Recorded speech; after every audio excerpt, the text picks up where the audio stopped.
This is Brenda, and I've been helping her with other conditions, but we have a specific thing we want to work with. Due to some family dynamics, there's a lot of grief going on in the family, and she's holding that, and it's creating different kinds of physical manifestations. Fatigue, some pains, aches, and so forth. So what we're going to do is we're going to try to figure out if we can release her so that the grief doesn't build up in the body, and then she can look at it more logically and reasonably. And maybe she'll need to have this treatment multiple times until the occasion ends, but we're going to see what we can do.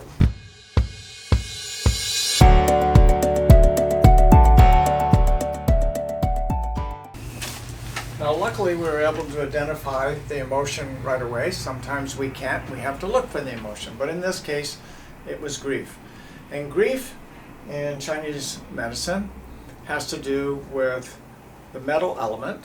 Lung and large intestine are the metal elements. So what we're going to do is we're going to test to see if one of those meridians is weak. And so we're going to test. First of all, we're going to test to see if the leg is strong. Hold it up strong. Very strong. And we're going to test the lung meridian. And it seems okay. We're going to test the other lung meridian. I'll point on the meridian. Hold it up tight. We're going to test over here. And I'd like you to just hold the end of your thumb. Pinch the end of your thumb. The lung meridian seems pretty good. We're going to test a colon reflex, large intestine, on the same system of metal, part of the grief circuit. That on the reflex seems okay.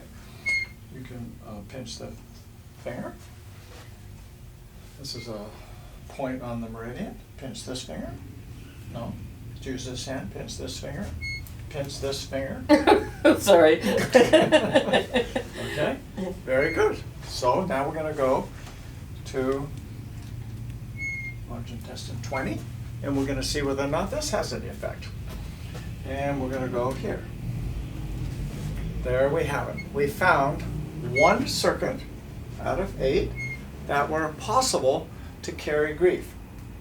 Now, interesting, this muscle will affect the tensor fasciae lata on the side. She could end up with leg problems, destabilized back maybe.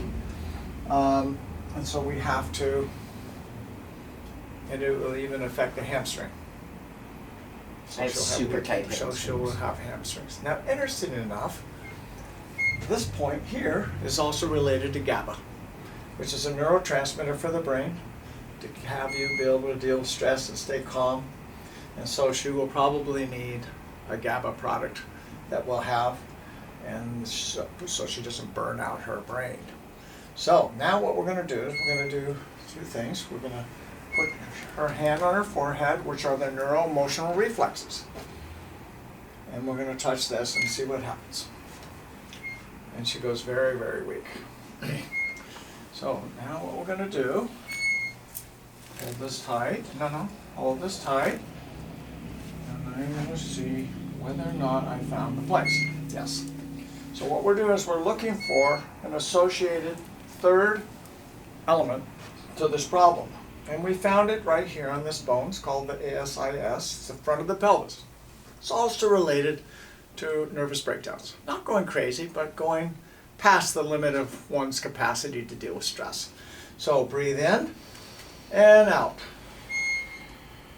In and out. In and out. In and out. In and out. One more time. We're going to do one more time. I can feel her body going into more rhythmic breathing. And we're going to just hold this up. My nose opened up. Yep. Wow. She just said her nose opened up. She's had a congested nose or a collapsed nose. So she's going to go very, very weak all over. Now this is what we call a dump. And what it means is this.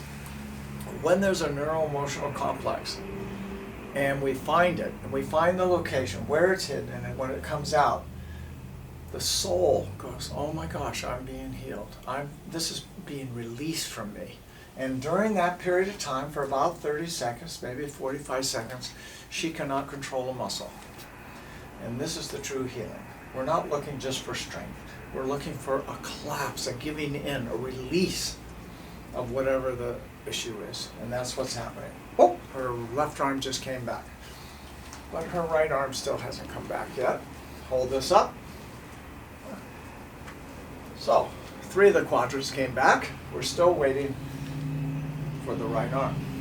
So what would the right arm represent? The right arm is doing. It's controlling. It's trying to fix something. So this right arm is having a little trouble giving up. It's trying to fix something that can't be fixed. So it just came back. So by telling her what the right arm does, it allowed her body to reorganize itself.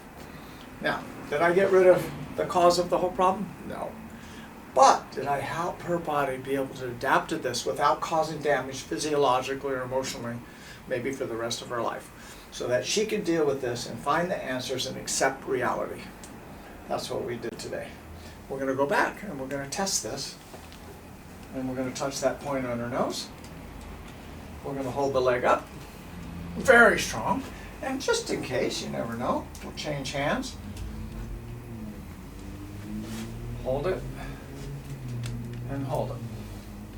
A side effect of all this would be that she may have better bowel movements, maybe less bloat, definitely an easier morning every day, because the large intestine's time is in the morning, so it will be less hopelessness and more of a dynamic happiness during the day.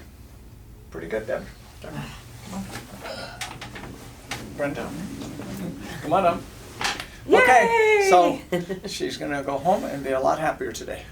Thank you. Thank you.